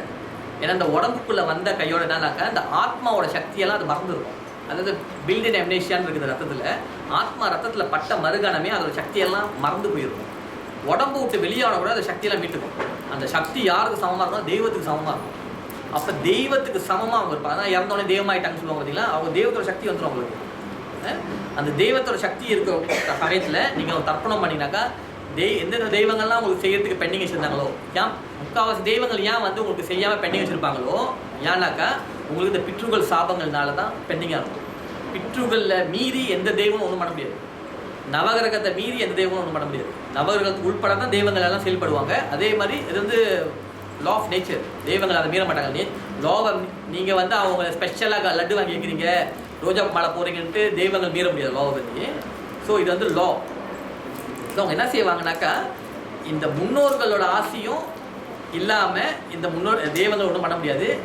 இந்த நாளில் மட்டும் என்ன செய்வாங்க, இந்த முன்னோர்களை வந்து அவங்க விட்ட சாபங்கள், பிளாக் பண்ணது விஷயங்கள் எல்லாத்தையும் வந்து நீக்கி விட்டுருவாங்க. நீக்கி விட்டாங்கன்னு நீங்கள் பார்ப்பீங்க மிரக்குலஸாக. இவ்வளோ நாள் நீங்கள் யோசிச்சிருப்பீங்க, ஏன் என் வாழ்க்கையில் நான் முன்னுக்கு வர முடியல, ஏன் சாதிக்க முடியல, என் திறமைக்கு கிடைச்ச இது ஊதியம் இல்லை அப்படிலாம் நினச்சிருக்கீங்களே, இது நடக்கும். ஸோ இது வந்து 15 நாள். 15ஆவது நாள் மட்டும் நீங்கள் என்ன செய்யணும், கோயிலில் வந்து இந்த 15ஆவது நாள் மட்டும் என்ன செய்யுங்க, எப்படியாப்பட்ட வேலையாக இருந்தாலும் சரி, எப்படியாப்பட்ட ஒரு ஹெக்டிக்கான லைஃப் ஸ்டைல் இருந்தாலும் சரி, நீங்கள் வருஷம் புரட்டாசி மாதம் மகாலய பக்ஷாக்கு மட்டும் லீவ் போட்டுருங்க. அதுதான் முக்கியமான நாள். தீபாவளிக்கு எப்படி நீங்கள் முக்கியமாக லீவ் போடுறீங்களோ அதே மாதிரி மகாலய பக்ஷா லீவ் போட்டுருங்க. நீங்கள் மட்டும் லீவ் போடாமல் உங்கள் பிள்ளைங்களுக்கும் ஸ்கூலுக்கு லீவ் போட்டுருங்க. நீங்கள் ஒவ்வொரு சீனர்களும் பார்த்தீங்கன்னாக்கா இந்த ஹங்கரி கோஸ்ட், இந்த கல்லறப்ப நாள் சொல்லுவாங்கள்ல, சிங்மெங்னு சொல்லுவாங்க. இந்த கல்லறப்ப நாள் மட்டும் பார்த்தீங்கன்னா லீவ் போட்டு பிள்ளைங்களாம் கூட்டு போயிடுவாங்க. வெளியூராக இருந்தாலும் சரி, எங்கேயா இருந்தாலும் சரி, என்ன மாதிரி மீட்டிங்காக இருந்தாலும் அதெல்லாம் கேன்சல் பண்ணிட்டு போயிடுவாங்க. அவங்க ஏன்னா பயப்படுவாங்க. இந்த மோஸ்ட் டெட்லியஸ்ட் கர்ஸ் சென்சஸ்டல் கர்ஸ் சொல்லிட்டு பித்ருக்கள் சாபம் தான். சாபத்திலே பெரிய சாபம் 2 சாபம் இருக்குது. ஒன்று பத்னி சாபம், இன்னொன்று பித்ருக்கள் சாபம். இந்த 2 சாபம் வந்து சாமானியமான சாபம் இல்லை, பெரிய சாபம். அதனால் அவங்க என்ன செய்வாங்க, நம்ம முன்னோர்கள் இந்த மகாலய பக்ஷாக்கு மட்டும் முக்கியமாக போய் தர்ப்பணம் பண்ணணும்னு சொல்லிடுறாங்க. நீங்கள் இந்த மகாலய பக்ஷாக்கு மட்டும் கோயிலில் வந்து தர்ப்பணம் செய்யுங்க. முடிஞ்ச அளவுக்கு நான் ரெக்கமெண்ட் பண்ண மாட்டேன், மகாலய பக்ஷாக்கு போய் இந்தியாவில் போய் கோயிலில் போய் செஞ்சிடாதீங்க. இந்தியாவில் போய் இந்த மோட்சஸ்தலம், அதாவது தர்ப்பண ஸ்தலத்தில் போனீங்கன்னாக்கா சரியான கூட்டமாக இருக்கும். முறையாக செய்ய மாட்டாங்க, அவசரமாக செஞ்சு விட்ருவாங்க. ஏன்னா இப்போ ராமேஸ்வரம் போனாலே கோடிக்கணக்கான நாள், மில்லியன் கணக்கான நாள் வருவாங்க. ஜே நாள் இருக்கும். உங்களுக்கு வந்து அங்கே சரியாக செய்ய மாட்டாங்க. பார்த்தாலே உங்களுக்கு அந்த பக்திலாம் போயிடும். ஸோ முடிஞ்ச அளவுக்கு நம்ம இருக்கிற கோயிலே பக்கத்தில் கோயில் எங்கேயே செஞ்சாங்க. அன்றைக்கி ஒன்றும் பண்ண முடியாது, கூட்டம் எல்லா கோயிலும் கூட்டமாக வந்துடும். இப்போ எல்லாம் நிறைய விழிப்புணர்வு வந்துருச்சு மாலய பக்ஷாக்கு. போய் செய்யுங்க நீங்கள். ஆனால் முடிஞ்ச அளவுக்கு இன்றைக்கின்னு பார்த்து இந்தியாவுக்கு போகிறீங்க, நார்மல் அமாவாசைக்கு இந்தியாவுக்கு போங்க. நார்மல் அமாவாசை போனீங்கன்னா நார்மலாக இருக்கும். அப்போ போய் செஞ்சுன்னா அவங்க நல்லா செஞ்சு கொடுப்பாங்க. அண்ட் இந்த மாதிரி ஆக்டிங் அவங்களும் என்ன பண்ணுவாங்க, லட்சக்கணக்கான ஆள் வர்றாங்க, அவங்களும் ஒன்றும் பண்ண முடியாது. அவங்களும் அவதி பகுதியாக தான் செஞ்சுருப்பாங்க. அப்படி நம்ம இந்த இருக்கிற இடத்துல செஞ்சுருவோம், பிரச்சனை இல்லை. ஓகே, கோயிலில் வந்து செய்யுங்க. முடிஞ்சால் பிள்ளைங்கள்லாம் கூட்டத்தை செய்யுங்க. உங்கள் குடும்பத்தில் 9 பேர் இருந்தாங்கன்னா 9 பேரும் செய்யுங்க.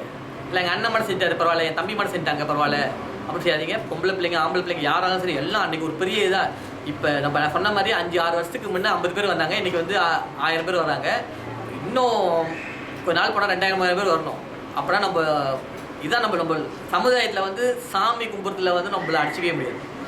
நவகிரக வழிபாடு என்ன, குபேர வழிபாடு என்ன, சண்டி ஓமம் என்ன மாதிரி வழிபாடு வேணும், எல்லா வழிபாடும் நமக்கு தெரியும். நம்ம மாதிரி ஒரு அட்வான்ஸான வழிபாடு யாரும் பண்ண முடியாது.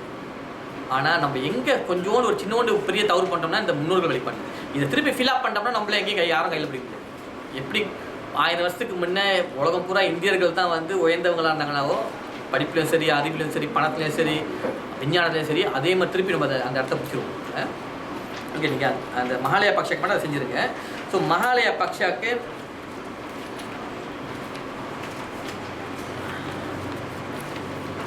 என்னெல்லாம் செய்யணும் அப்படின்ட்டு, மகாலய பக்ஷாக்கு நீங்கள் என்ன செய்ய முடிஞ்ச அளவுக்கு இந்த 15 நாளும் நீங்கள் சைவமாக இருக்கலாம். சைவமாக தான் நல்லது, சைவமாக தான். ஏன்னா 15 நாளும் உங்கள் கூடயே தான் இருப்பாங்க.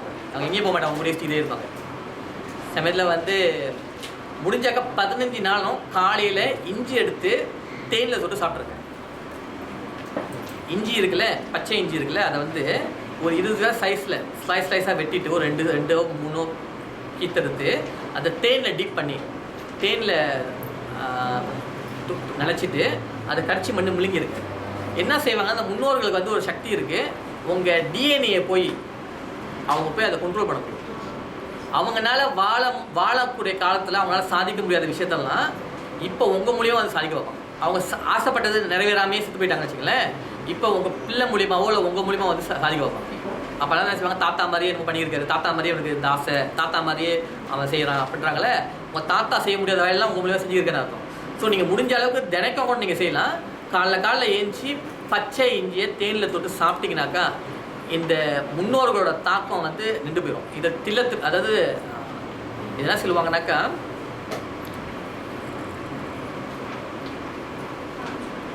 தினசரி செய்யக்கூடிய தர்ப்பணத்தில் இது ஒரு முறையாக செய்வாங்க. சித்த வைத்தியத்தில் 3 சொல்லுவாங்க. காலைல வந்து இஞ்சி சாப்பிட்ணும், மதியம் வந்து சுக்கு சாப்பிடணும், ராத்திரி வந்து கடுக்காய் சாப்பிடணுவாங்க. மருந்தாகவும் அமையும். இன்னொன்று உங்கள் முன்னோர்கள்ட்டேருந்து உங்களை வந்து காப்பாற்றப்படனாக்கா அவங்க ஆசையை வந்து உங்கள் மூலியமாக திணிச்சு சாதிக்க வைப்பாங்க. ஸோ அதையே நீங்கள் நிப்பாட்டிடலாம். நீங்கள் அந்த 15 நாளும் வந்து நீங்கள் தர்ப்பணம் செய்யும் போது எப்படி செய்யலாம், வீட்டில் எப்படி செய்ய போகிறீங்கனாக்கா, நீங்கள் வந்து சாதத்தை சமைச்சிங்க. நீங்கள் யார் யார் மற்ற தர்ப்பணம் செய்யணுமோ அந்த தர்ப்பணம் செய்யுங்க. தர்ப்பணமே செய்யாதவங்க, புது அனுபவம் இந்த மாதிரி செஞ்சுங்க. காலையில் எழுந்து குளிச்சிருங்க, குளிச்சுட்டு சாதம் செஞ்சுங்க. சாதத்தில் பெண்கள் தாங்க வெள்ளை எள்ளு, ஆண்கள்னா கருப்பு எள்ளு, ஒரு பின்னம் முடிச்சிங்க. ஒரு rice Pavul, sesame rice Pavul செஞ்சுட்டு வாழை இலையை வச்சு, தலை வாழை இலையில வச்சுட்டு தெற்க நோக்கி, அதாவது சவுத்தை ஃபேஸ் பண்ணி நீங்கள் தலைக்கு மேலே தூக்கிட்டு, நீங்கள் உங்கள் அம்மா வழியில் முன்னோர்கள் ஒரு 3 தலைமுறை முன்னோர்கள் இறந்து போனவங்க, அப்பா வழியில் உள்ள முன்னோர்கள் ஒரு 3 தலைமுறை முன்னோர்கள், இல்லைன்னா 6 தலைமுறை முன்னோர்கள், இல்லைன்னா 12 தலைமுறை முன்னோர்கள்னு சொல்லிக்கலாம். இந்த முன்னோர்கள் யார் யாரெல்லாம் இன்னும் பாதாள உலகத்தில் மாட்டிக்கொண்டிருக்கீங்களோ, எங்கள் அம்மா வழியில் முன்னோர்கள் 3 தலைமுறை முன்னோர்கள், எங்கள் அப்பா வழியில் முன்னோர்கள் 3 தலைமுறை முன்னோர்கள் இறந்து போனவங்க, யார் யாரெல்லாம் இன்னும் பாதாள உலகத்தில் மாட்டிக்கிருக்கீங்களோ, யார் யாரெல்லாம் இன்னும் பூலோகத்தில் மாட்டிக்கிருக்கீங்களோ, பூலோகத்தில் வந்து பேயாவோ ஆவியாவோ சுற்றி இருக்காங்களோ, தயவுசெய்து வந்து இந்த உணவை பெற்றுக்கொள்ளுங்கன்னு சொல்லுங்க. யார் யாரெல்லாம் இந்த உணவை வந்து பெற்றுக்கொண்டீங்களோ, இந்த மாட்டியிருக்கீங்களா பாதாளோகத்துலேருந்து பூலோகத்துலையோ, அதுலேருந்து விடுபட்டு ஒளி உலகத்துக்கு சேர உங்கள் உடம்புல சக்தி கிடைக்கும் அப்படின்னு சொல்லுங்க. அவங்கள சொல்லுங்கள். யார் யாரெல்லாம் இந்த உணவை வந்து பெற்றீங்களோ, இந்த பாதாளோகத்தில் பூலோகத்தில் மாட்டியிருக்கு நீங்கள் சக்தி பெற்று விடுபட்டு ஒளி உலகத்துக்கு செல்ல உங்கள் உடம்புல சக்தி கிடைக்கும் அப்படின்னு சொல்லுங்கள். யார் யாரெல்லாம் இந்த உணவை பெற்றுக்கொண்டீங்களோ, யார் யாரெல்லாம் தாண்டி ஒளி உலகத்துக்கு சென்று விட்டீங்களோ, தயவுசெய்து மறவாமல் எனக்கும் என் குடும்பத்துக்கும் எல்லா ஆசையும் பண்ணுங்கன்னு சொல்லிடுது. ஆச்சு தான் எனக்கு கேட்டுக்கலாம். நீங்கள் உங்களுக்கு ரஃபனில் மொதல் என்னென்ன இருந்துட்டு அதோடு கேட்டுக்கலாம், இல்லை ஓவராலாக கேட்டுக்கலாம். நல்ல ஆரோக்கியம், செல்வம், செல்வாக்கு, பேர், புகழ், ஐஸ்வர்யம், பேரறிவு, பேரானந்தம் எல்லாம் கேட்டுக்கலாம். கேட்டுட்டு இந்த 3 மந்திரம் சொல்லிங்க. மூச்சு ஸ்ரீ வாசு பிட்ரு தேவதா மூர்த்திகள் போற்றி, ஸ்ரீ ருத்ர பிட்ரு தேவதா மூர்த்திகள் போற்றி, ஸ்ரீ ஆதித்ய பித்ரு தேவதா மூர்த்திகள் போற்றி, வாசு பிட்ரு தேவதா மூர்த்திகள் போற்றி, ஸ்ரீ வாசு பிட்ரு தேவதா மூர்த்திகள் போற்றி. 2வது ஸ்ரீ ருத்ர பிட்ரு தேவதா மூர்த்திகள் போற்றி. பிட்ரு ஸ்ரீ ஆதித்ய பித்ரு தேவதா மூர்த்திகள் போற்றி. ஸ்ரீய போடலாம், ஸ்ரீய போடலாம். விளங்கலையா? 1வது வந்து ஸ்ரீ வாசு பிட்ரு தேவதா மூர்த்திகள் போற்றி, தேவதா மூர்த்திகள் போற்றி. 2வது வந்து ஸ்ரீ ருத்ர பிட்ரு, ருத்ரன் சொல்லுவாங்கல்ல சீப்பர, ருத்ர பிட்ரு தேவதா மூர்த்திகள் போற்றி. 3வது ஆதித்யனா சூரியனுக்கு ஒரு பேர் சொல்லுவாங்கல்ல, ஆதித்ய பிட்ரு தேவதா மூர்த்திகள் போற்றி. ஆதித்ய பிட்ரு தேவதா மூர்த்திகள் போற்றி. ஒயிட் போர்டு தாங்க எழுதிருக்கலாம். ஒயிட் போர்டு நம்மளுக்கு இல்லை. ஸோ நம்மளுக்கு வந்து அங்கே மேலே ரூமில் பயிற்சிருக்காங்க. அது கிளியர் பண்ணுற வரைக்கும் நம்ம இதுதான் பயிற்சிருக்கோம். ஓகே. ஸோ இந்த 3 மந்திரத்தையும் சொல்லிவிட்டு நீங்கள் மனசையும் வேண்டிக்கிட்டு காகத்துக்கு மேலே வச்சுருங்க, மேலே வச்சுட்டு வந்துடுங்க. இதை வீட்டில் இருக்கிறவங்க மதிய நேரம் செய்யலாம், வேலைக்கு போகிறவங்க காலையிலே செஞ்சுட்டு போயிடலாம். 7 மணிக்கு போல, 6:30லேருந்து 6:30 மணிக்கு மேலே நீங்கள் செஞ்சுட்டு போயிடலாம்.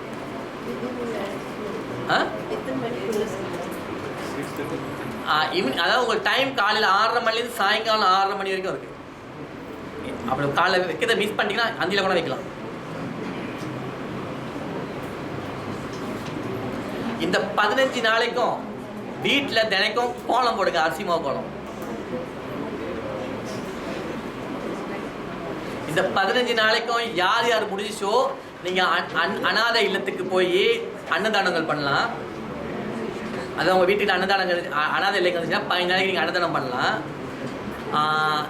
அப்படி அன்னதானம் பண்ண முடியாதவங்க நீங்கள் என்ன செய்யலாம், இந்த எறும்புக்கு தினைக்கும் இந்த அரிசி மாவு கோலம் போட்டிங்கனாக்கா அதே அந்த தானத்துக்கு சமம். இப்போ தினைக்கும் 1000 பேத்துக்கு நீங்கள் அன்னதானம் பண்ண முடியாதுல்ல, ஆனால் 1000 எறும்புக்கு தானம் போடலாம்ல. அதுவும் ஒரு உயிர் தான், இதுவும் ஒரு உயிர் தான். மனசம் உயிரும் எறும்பு உயிரும் வேறு வேறு இல்லை, ரெண்டுமே ஒரே ஆத்மா தான், ஒரே உயிர் தான். யாருனால அன்னதானம் போட்டுக்கு வசதி இல்லையோ, நேரம் இல்லையோ, இல்லை இடம் கிடைக்கலையோ, நீங்கள் இந்த எறும்புக்கு போட்டுக்கலாம். அப்போலாம் நம்ம ஐகேஎஸ் வந்து இந்தியாவில் நம்ம ஒரு 4 ஆசிரமத்துக்கு அன்னதானம் போடுவோம். நீங்கள் ஷேர் பண்ணிக்கலாங்க. அவங்க ஏமாதத்தை சொன்னீங்கன்னாக்கா எவ்வளோ கட்டணும்னு நீங்கள் கட்டி அங்கே ஷேர் பண்ணிக்கலாம். ஸோ இந்த 15 நாளைக்கு அந்த தான தர்மம் பண்ணுறதெல்லாம் நல்லது. 15ஆவது நாள் அப்படி 15 நாள் உங்களுக்கு வந்து அன்னதானம் பண்ண முடிய வசதி இல்லைன்னா கூட நீங்கள் அந்த கடைசி மகாலய பட்சம் அன்னைக்கு இருக்க அன்னைக்கு அன்னதானம் பண்ண பாருங்க. இந்த அன்னதானத்தை விட்டுறாதீங்க. இதுலேயே பேஸ் என்ன சொல்லுவாங்க, தினைக்கும் இந்த எறும்புக்கு கோலம் போடுறது. எல்லாம் நினச்சிக்குவாங்க எறும்புக்கு கோலம் போடுறது வந்து எறும்புக்கு வந்து இவங்க என்னமோ ஹெல்ப் பண்ணுற மாதிரி நினச்சிக்குவாங்க. எறும்புக்கு நம்ம கடன் பண்ணிருக்கோம்னு அர்த்தம். நம்ம நிறையா கடன் வச்சுருக்கோம். அதுக்கு வந்து இயற்கைக்கு காற்றுக்கு கடன் வச்சுருக்கோம். நம்ம பார்த்தீங்கன்னா மாதம் ஹோமம் செஞ்சு இந்த காற்றை சுத்தம் பண்ணி விட்றோம். ஏன்னா அந்த காற்றை எவ்வளோ அசுத்தம் பண்ணி விட்றோம், வாகனம் பயிற்சி அசுத்தம் பண்ணி விட்றோம், எரிச்சி என்னமோ அசுத்தம் பண்ணி விட்றோம்ல. இந்த காற்றுலேருந்து மூச்சு இழுக்கிறோம்ல, சுவாசிச்சு இந்த காற்றுல வாழ்ந்துருக்கோம்ல. இந்த காற்றுக்கு நம்ம என்ன செய்கிறோம், எதுவுமே ஃப்ரீ இல்லைங்க, எல்லாத்துக்கும் காசு கட்டி ஆகணும், எல்லாத்துக்கும் வந்து திருப்பி கட்டி ஆகணும். அதுக்கு நீங்கள் ஹோமம் செஞ்சு இந்த காற்றை சுத்தம் பண்ணி கொடுக்கணும். அதே மாதிரி இந்த நிலத்தில் நிற்கிறீங்களே, இந்த நிலத்தில் ஏன் நிற்கிறோன்னாக்கா இந்த நிலத்துக்குள்ளே தண்ணி போடுது. அதாவது இந்த பூமிக்கு நடுவில் சூடு உஷ்ணம் இருக்கும். இந்த உஷ்ணம் வந்து சூடுக்கு நடுவில் வந்து பார்த்தா தண்ணி இருக்கும், தண்ணிக்கு மேலே தான் வந்து நிலம் இருக்கும். அப்போ நீங்கள் மண்ணை நோண்டி ஓட்ட பண்ணால் தண்ணி இருக்குல்ல, இந்த தண்ணி உள்ளுக்கு போனாக்கா ஓட்டை போட்டு யாராவது ஓட்டை போட்டு விடணும். அப்போ தான் மழை தண்ணி உள்ளுக்கு போகும். இந்த ஓட்டை போடுற வேலையை தான் வந்து இந்த எறும்பு செய்யுது. கடவுள் ஏன் எறும்பை மட்டும் அவ்வளோ அதிகமாக படைச்சிருக்காருன்னா இதுக்கு காரணம் என்னன்னாக்கா, எறும்பு இல்லைன்னா மனசாக இருக்க முடியாது பூமியில். அதனால் நம்ம முன்னோர்கள் என்ன செஞ்சாங்கன்னாக்கா, காலை ஏஞ்சோடனே வேலை நம்ம வேலை என்ன, கடன் கட்டணும். யார் கடன் கட்டணும், எறும்பு கடன் கட்டணும். யாராவது தினசரி எறும்புக்கு கடன் கட்டிட்டாவோ, ஹென்ஸ் ஃபீடிங் செஞ்சுட்டாவோ, அவங்க வீட்டுக்கு மகாலட்சுமி வந்துடுவாங்க. வேற ஒன்றும் இல்லை, எறும்புக்கு கடன் இல்லாதவங்கள்ட்ட மகாலட்சுமி வந்துடுவாங்க. கடன் கட்ட வீட்டுக்கு மகாலட்சுமி போக மாட்டாங்க. ஸோ யாரெல்லாம் தினக்க காலைல ஏஞ்சி எறும்புக்கு சாப்பாடு போயிட்டாவோ அன்னைக்கு பூரா பார்த்தீங்கன்னா அவங்ககிட்ட அவ்வளோ சக்தி இருக்கும். ஏன் அவங்கள்ட்ட அவ்வளோ சக்தி இருக்குனாக்கா, இந்த உடம்போட உஷ்ணம் வந்து பார்த்தீங்கன்னாக்கா, அதாவது சக்தி, பிராண சக்தி இருக்குல்ல, இது வந்து எனர்ஜின்னுவாங்க. இதை வந்து யாருனாச்சும் கொடுத்தீங்கன்னாக்கா அதை வந்து எனர்ஜி ட்ரான்ஸ்ஃபியூஷன் சொல்லுவாங்க, அது இன்ஃபியூஷன் சொல்லுவாங்க. அப்போ தான் நீங்கள் இந்த சக்தியை வந்து அங்கே மாற்றி விடுறீங்கன்னு. இந்த விரல் நுனிகள் இருக்குல்ல, இந்த விரல் நுனிகள் தான் பார்த்தீங்கன்னா எனர்ஜி ட்ரான்ஸ்ஃபர் பண்ணும். இப்போ நான் வந்து இவரோட தலையில் போய் கையை இப்படி வச்சேனாக்கா என் உடம்புலேருந்து எனர்ஜி போய் அவர் தலைவுக்கு போகிறோம், உடம்புக்குள்ளே போகிறோம். இப்போ அதே மாதிரி அரிசி மாவை இந்த விரல்களால் எடுத்து அதை இப்படி நீங்கள் தூவுனீங்கனாக்கா, அரிசி மாவை எடுத்து இப்படி இப்படியே தூக்கி போட்டிங்கன்னா வேலை செய்யாது. அதை எடுத்து இந்த விரலால் தேய்ச்சி தூவுனீங்கனாக்கா இந்த அரிசி மாவில் எல்லாம் உங்கள் உடம்புலேருந்து வந்த பிராணசக்தி அந்த அரிசி மாவில் பதிவாகிருக்கும். அந்த அரிசியை சாப்பிட்ட எறும்பு ஒரு நாள் பூரா அந்த சக்தியை பயன்படுத்திக்கிட்டு. அப்போ ஒரு நாள் பூரா உங்களை அந்த எறும்பு நினச்சிக்கிட்டு இருக்குன்னு அர்த்தம். எவ்வளோத்துக்கு எவ்வளோ ஆள் உங்களை நினைக்கிறாங்களோ அவ்வளோத்துக்கு அவ்வளோ நீங்கள் சக்தி ஆகிட்டே இருப்பீங்க. அவ்வளோ தர்மம் செஞ்சுருக்கீங்கன்னு அர்த்தம். தர்மம் தலைக்காக்கணுவாங்களே, அந்த எறும்புங்கள்லாம் உங்களை நினைக்க நீங்கள் தர்மமாக இருப்பீங்க, நீங்கள் சக்தியாக இருப்பீங்க. அன்றைக்கி பூரா உங்களை யாரும் ஒன்றும் பண்ண முடியாது. என்ன மாதிரி பில்லி சூனியை கொண்டு வந்து வச்சுட்டு உங்களை வந்து வேலை பண்ணலாம், உங்களை வசியப்படுத்த முடியாது. இந்த கோலம் போடுறதுல அவ்வளோ ரகசியம் இருக்குது. சும்மா சொல்லிக்க மாட்டேன் காலை ஏஞ்சி கோலம் போடுங்க அப்படின்ட்டு. அதாவது இந்த பூமிக்கு வந்தாலும் வலது பக்கம் மூலையில தான் வந்து வரணும். பிறந்தோடனே வலது பக்கம் மூலை தான் பாய்க்கும். 8 வயசுல தான் வந்து பார்த்தீங்கன்னா இடது பக்கம் மூலையே முழுசாக பாய்க்க ஆரம்பிக்கும். அது வரைக்கும் இடது பக்கம் மொழி ரொம்ப பாய்க்காது, வலது பக்கம் மொழியிலே தான் வாழும். இறக்கும் போதே ஒரு பிள்ளை வந்து ஒருத்த மனசு முறையாக வெய்தாகி இறந்தாங்கனாக்கா அவங்க பார்த்தீங்கன்னா இடது பக்கம் மூலை இறந்துடும், வலது பக்கம் மூலை தான் வேலை செய்யும். பார்த்தீங்கன்னா இயற்கையாக இருப்பாங்க இறக்கப்படுற காலத்தில். அப்போனா ஒரு ஆத்மா உடம்புக்குள்ளே போனாலும் வலது பக்கம் மூலையாலே தான் போகிறோம், உடம்பு விட்டு வெளியானா கூட வலது பக்கம் மூலையாக தான் வெளியாகும். அதே மாதிரி நீங்கள் ஏதாச்சும் ஒன்று ஆரம்பித்தாலும் வலது பக்கம் மூலையில் தான் ஆரம்பிக்கணும், திருப்பி வலது பக்கம் மூலையில் தான் முடிக்கணும். அதான் என்ன செய்கிறாங்க, பிள்ளையாரை வலது பக்கம் மூலையில் வச்சுருக்காங்க, வலது பக்கம் வச்சுருக்காங்க பார்த்தீங்கன்னா கோயிலில்.